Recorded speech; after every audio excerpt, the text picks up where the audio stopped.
This is Haystack Help Radio on KLZ 560. Haystack Help Radio is powered by HaystackHelp.com. Finding help can be like finding a needle in a haystack, but with HaystackHelp.com, finding the needle just got easier. Now, Haystack Help Radio with Scott Watley on KLZ 560. Good afternoon and welcome to Water Talk with Paul the Waterman. My name is Scott Watley. We are glad you are with us. Paul the Waterman, what's happening? We have a serious issue with our water quality, don't we? You're always bringing in these red alerts. Serious issue. We got a serious issue. I'm not even kidding you. This is bad. When you can't eat the fish, right? You go out fishing and you can't eat the fish because of the PFAS contamination. Did you about fall over when I sent you that? Man, I can't believe it. It's like, that's it. I mean, not only that, but the bigger picture was the same body of water that they were talking about. You know, how many hundreds of thousands of people, you know, are provided that water, you know, through the municipality. Mm-hmm. And if you missed it, there was a story, I think I'm crediting the right person, 9 News. They had a story on, they are suggesting if you fish at Chatfield to only eat 1 fish a week that you might catch. And I'm like, what? And then I turned it back and redid it and sent Paul the video on it, and I was like, dude, this is really getting serious now. You can only eat 1 fish a week. And how many people thinking, oh, eat all this fish, it's going to be good for you, but not with all the PFAS. You can catch that article in the Colorado Sun, too. Yeah. I did see they put that there. Yeah, so, the Colorado warns anglers and families to limit eating fish laden with PFAS at popular lakes. One of the things that, a year ago when we started talking about this, in 2024, we really thought it was kind of a new issue, didn't we? Yeah, we really did. And the more research, you do, you find out this is something that's been going on for almost 50 years. And there are two main culprits is DuPont and 3M, and it's the chemical that was used to make Teflon, Scotchgard, water-resistant clothing. We used in the military. And then firefighters, for example, had issues with cancer because of the clothing that they were wearing laced in PFAS. That's where it came from. Yep. And so there's we just recently found out there's a place in Missouri, I think outside of Baldwin, Missouri, where they have a PFAS problem because they buried a bunch of these chemicals in barrels in the ground, and now they're seeping into the groundwater. And, so folks, have to have water filtration. But the bigger issue is the contamination to our farm ground. And we try to say that is that you have biosolids, okay, and not to be crude, but it's the human waste. Mm-hmm. Okay. So they give those away to farmers, and farmers use that for free fertilizer, and the biosolids are contaminated with PFAS. So then all the ground is contaminated, all the crops, all the animals that, eat from, the hay fields, fed corn, are going to have PFAS. And, there's been farms in Maine, for example, one of them, the EPA went in and shut it down, and they had to slaughter all their animals, their dairy herd, because of high levels of PFAS contamination. So to get this article here locally in Colorado, now more than ever, I can say this, without even, and I mean this from the bottom of my heart, I don't believe water is safe for human consumption. And another thing I learned that really is misleading, and I hope the current and new administration changes it, but the EPA has a laundry list of unregulated contaminants. And as long as that contaminant is unregulated, then the local municipal water system, they don't have to test for unregulated contaminants, so then they don't report it. Right. So when the PFAS that they are reporting is, 5 or 6? Yeah, there's like a half a dozen. Right. And it doesn't, and the gentleman that gave me the information, we've had as our guest on our show, he's in the water business here in the area. And I said, well, does that mean you're not testing for all the others? And he goes, that's right. We're not testing for the others. So they're not going to come up with more publicly because they're not testing for more. Exactly. So, here's another thing.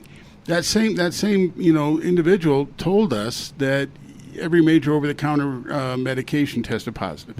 So the other thing is, antibiotics in the water supply. I've been, preaching about that. And then hormones. We know estrogens in the water supply. And then, other hormones. I'm worried about puberty blockers being in the water supply. So then, nanoplastics, microplastics, nanoplastics. But what Fox News on Mother's Day had a little segment that we have enough nanoplastics in our brain to make up I think it was a spoon, right, or a plastic spoon, and that's increased. And before then, a couple months before Mother's Day, they did the story where it was a credit card, enough microplastics in the brain to make up a credit card. So then that's increased. And I say all this is, the plastics that are in the drinking water can carry carcinogens and diseases. And were you aware, Scott, that a bacteria can get on a piece of nanoplastic and then it creates a film protection layer, believe it or not, that antibiotics or your white blood cells can't fight? Really? Yeah. So I remember, doing my show, and I was reading this information, and it just hit me like a ton of bricks. When microplastics and carcinogens and bacteria can piggyback and those get into the body, then, that's a game changer. And if they become antibiotic resistant, then, that's a huge issue. And then here's a question. Last week, we found another story where a lady using tap water rinsed her sinuses and ended up dying of a brain-eating amoeba. Right. And folks, look, you may think, where do you guys come up with this stuff? Google it, okay? I'm just telling you. Google PFAS in water, PFAS in our food, the fish story we told you. It is really alarming when you really focus on it and you look at it of these different things. And when you think of the different types of chemicals that they're having to put in all of our water to make it safe to drink, does that even sound logical, really? Well, when you have to come up with a name, pure fluoride, I can't even pronounce it, right? When you come up with something that's so bad that they give it a name that you can't pronounce it, it's serious. Yeah. But, PFO, PFAs, because they've been around so long, this is a generational issue, Scott. This is something that's not going to go away. This is something that right now municipalities got a 2-year extension to even come up with a solution to remove them, but nobody's talking about it, right? Where's all that? How old is the current infrastructure? Water treatment, wastewater treatment plants. You know what else I learned? That, when a water treatment plant, let's say there's 2 that I know of. One is in Aurora outside of Quincy, off of Quincy Road, just before, you head towards Watkins there, so going east. Aurora has a plant, and so let's say Aurora uses reverse osmosis technology to try to filter the water, okay? So when you do that and you're filtering the water, that means that you're going to have wastewater. So the wastewater, wouldn't you agree, would be concentration of contaminants. Right. Okay. What do they do with that wastewater? They inject it back into the aquifer. So people who are on aquifers thinking that they're protected, I have well water, well, you're not protected. You have the same dangers as everybody else does, but what you don't know is that they're injecting and refilling your aquifer with waste from the water treatment plant. There's another one, I think, up in Brighton area, if I'm not mistaken. Same thing. So when you try to go through water filtration and you want to remove PFAS, what are they going to do with the filtration waste itself? Put it right back in, the water supply. What are they going to do with the filtration media? Right now, you would have to engineer a filtration media system that would have to be as big as a small office building, because the volume of water they would have to filter. Or, Scott, they have to build these big containment tanks and filter the water at a slow rate and fill up the holding tanks with the filtered water. But then again, you're going to have the filtration waste byproduct and the filter media itself. What do you do with it? You're going to get some sort of incineration. So, the red alert is people really need to take responsibility. Point of use for reverse osmosis drinking water systems is the first start. Our Echo Pro Max, we're offering $500 discount off, and so go to the website. You can email me, I'll come out and do a free water test. But the Echo Pro Max is really, we're averaging about 4 or 5 installs of those a week now, because it's something that takes it all out. It takes out the PFAS, which is the forever chemicals, PFOs, PFAs. It'll attack those. Total chlorine content plus soften the water. Total chlorine content's another thing. So, they have to sanitize the water that's being provided to us, but when they sanitize it, it's poison. I mean, chlorine is not healthy. But, here's another thing I learned. Were you aware? Man, you had a very learning week. Well, I got to tell you, it's like, like having a big light switch, bright light shining in your eyes, and you got to, focus again. Here's another thing. Did you know that chlorine doesn't kill bacteria? It sterilizes it. So remember the question I asked? I asked how could, when we had COVID and they were testing a virus at waste treatment plants, and I asked the question, how could that be possible? How can you test for a live virus with all the chlorine that we know that's in the wastewater? Mm-hmm. Well, that's why, because they don't. It sterilizes it so they don't die. So when you add ammonia to a chloramine, what you're doing is that you're increasing the contact time. By increasing the contact time, you're assuring that you're basically sterilizing. So if you're in a municipality where that lady had that brain-eating amoeba, I'm willing to bet you it was straight chlorine. Yeah. Because chlorine dissipates. Chlorine is a gas. So, I went to how much building there is off of, what's that, Crowfoot Valley Road, Parker, Castle. I'm telling you what, if you drive much at all around and you get off I-25 and stuff and hit some of these 470s and, like you say, Parker Road and just all that Sedalia area, dude, there is building everywhere. I was at a neighborhood, and I think it's Crowfoot Valley Road that you take from Parker that can take you into the back end of Castle Rock. So I was in a subdivision, never there before. I couldn't believe how many homes were there, right? Hard water, 15 grains per gallon, high chlorine content. And even in the hot water, heater, it's close to, 3 parts per million, which is, that's like resort swimming pool water. You go to Vegas or a big, resort, and they put so much chlorine in there because tons of people go swimming. And so that's not healthy for you. So you don't want to drink it, obviously. And it will definitely burn your eyes. And can you imagine breathing that in when you're taking a shower? Mm-hmm. Wow. It is Water Pros, 303-862-5554. And as Paul mentioned, hey, free in-home water test. All you have to do is give them a call. When we come back, we're going to talk a little about what Paul has to offer as far as water softeners and the RO systems. More water talk coming back right after this.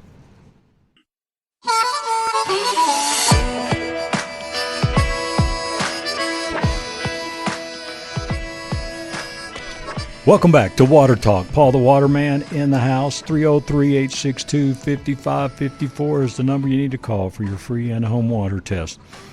All right, Paul, I got your water softener. I got your point-of-use reverse osmosis system. We even put one here at the station, man. All the folks enjoying that as well.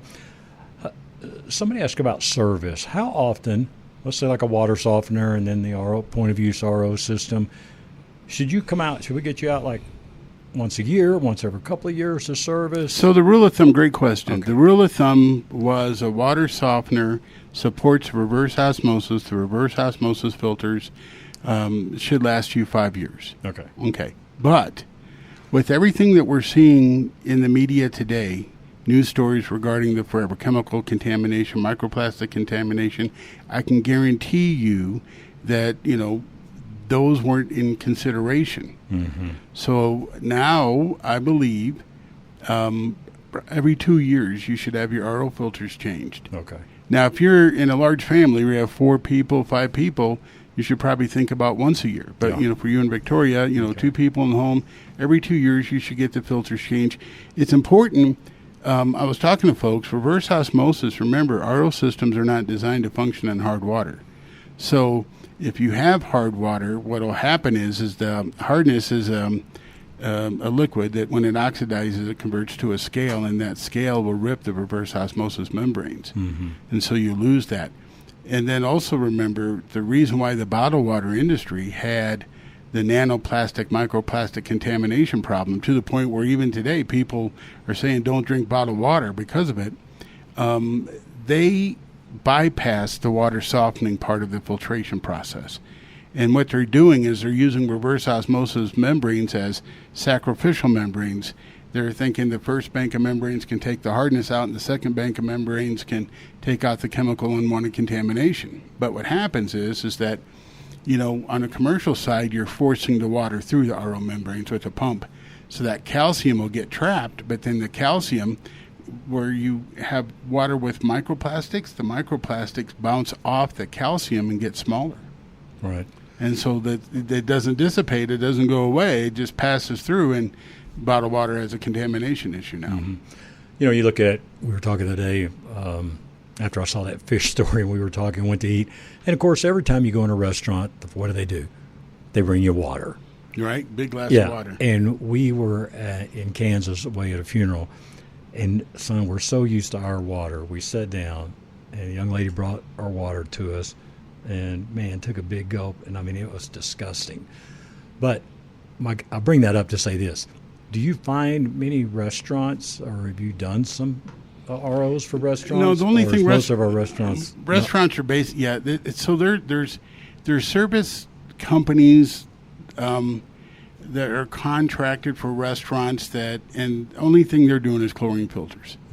They're not doing any point of use reverse osmosis. I know, like for example, Starbucks, they use reverse osmosis systems. But the other factor, that another more important, news story that, Charlie shared with me, that I shared with you, that's very alarming, is that forever chemicals are found in beer. Wow, U.S. that's beer. Alarming. That's alarming. That's a red flag right there, because you know how much beer people are going to drink this summer? You're just drinking PFAS. So, that's another issue. I think, on a serious note, this is a generation problem. This is something that's going to take generations to fix. You're not going to just have a solution and, in a short period of time remove it, because the contamination is so wide and spread. And the other thing you have to think about, other nations out there, they don't care. You think China cares about forever chemicals in the water supply? Absolutely not. India is a big industrial nation. So, this is transferred globally. And then, when PFAS are going to contaminate fish pretty soon, the microplastic issue, this is scary stuff. When you have enough plastic that in your brain alone that can make up a plastic utensil, whether it's a spoon or a fork, I get them mixed up, but that's a lot. So that's going to basically cause Alzheimer's issues. And then folks that have stents, that have, issues with plaque, and thick blood, and then, you have a stent that helps break up blood clots. What happens if the microplastics build up? That's, and the other thing I'm really concerned about is, heaven forbid, deformities happening, with birth. Because if it's in your brain, if it's in, all sex organs, which it is, and they're finding this by testing cadavers. So, this is serious stuff to think about. We really have to pay attention now. But what's going to happen is that you're not going to have anything on a municipal. You can't trust them, because right now, all right, the EPA was going to fine municipalities that didn't meet the PFAS standards. But where was that money going to go? Obviously, it wasn't going to go back into, research and development, based upon what work Doge did. That was probably going to be funneled into some other political coffers, money. So until municipalities sit down, there's no bond measure being passed or asked to be passed for this last legislative session. Did you see anything that was talked about, removing PFAS from the water? There's no panel put together to discuss this with, legitimacy and how we're going to, treat our water supply. The EPA, you're going to find out, and we'll share this on your show, the EPA takes years and years and years for an unregulated contaminant to become an issue. Do you remember the contaminant we talked about, 1,4-dioxin? Okay, that's still unregulated. But you know how long that's been in the water supply? Since 1893. And it's still being used today in soaps and shampoos. 1,4-dioxin. Wow. And it's now the state of New York went as far as the state assembly passed a law to outlaw that, but then there's a loophole that still allows those products to be sold in the state of New York. Tide laundry detergent has 1,4-dioxane. So these are known carcinogens. So the EPA, if it can take up to 13 years, I remember in the 90s, the World Health Organization was screaming about trihalomethanes. And so trihalomethanes was a nominated carcinogen, and now the EPA regulates it, mandates it, but it's a contamination in the water supply caused by the chlorination of water. When you chlorinate water and it mixed with organics, you're going to get, trihalomethanes. And trihalomethanes are now a monitored, regulated carcinogen in water, but it's there. We had a local... a friend of yours, he's does roofing. I think he, advertises with you. He bought a home outside Elizabeth, I believe. Right. Okay. Right. Yeah. Okay. So their neighborhood had, a big laundry list of contaminants that their well, exceeded, and one of them I remember was, uranium. But are they testing for PFAS, forever chemicals? That's the other thing. So, when you have uranium and then you have that, the other one was high nitrates. Mm-hmm. So the water quality report that's supposed to be done, well, when it is, what they're giving it to us is basically laundry down information and all the serious stuff, that they should be testing for. They're not, because the EPA doesn't make them. So it's a rigged system. What I mean is that all the bad stuff that should be tested and monitored is not, because the EPA has them as unregulated contaminants. So then you think a false sense of security is what's going on. Right. And the gentleman in the water business that we've brought up here a couple of times today, he was telling me, I said, dude, this is going to be pretty costly, isn't it? And he said, millions and millions and millions are being spent monthly on these water treatment deals. I mean, millions monthly. Infrastructure, so the infrastructure is old and has to be improved, but it's going to take trillions of dollars because think about this. In order to remove PFAS at a safe level, and now here's the bigger issue. It's down to less than 4 parts per trillion and zero. When we first started this, it was 1 part per billion. That's a single drop of PFAS in an Olympic-sized swimming pool, but that's enough to contaminate the whole water. So what is our PFAS contamination level? That's going to be the next test. You're going to go to a cardiologist, and he's going to measure the microplastics in your arteries. You're going to go get your brain scan, and they're going to have to take blood out of your brain to see how much microplastics in your brain. And then you have the PFAS consideration, and then we have all the pharmaceuticals. So that's why I say water isn't safe for human consumption. But here's the thing that common sense, dying commodity in today's world.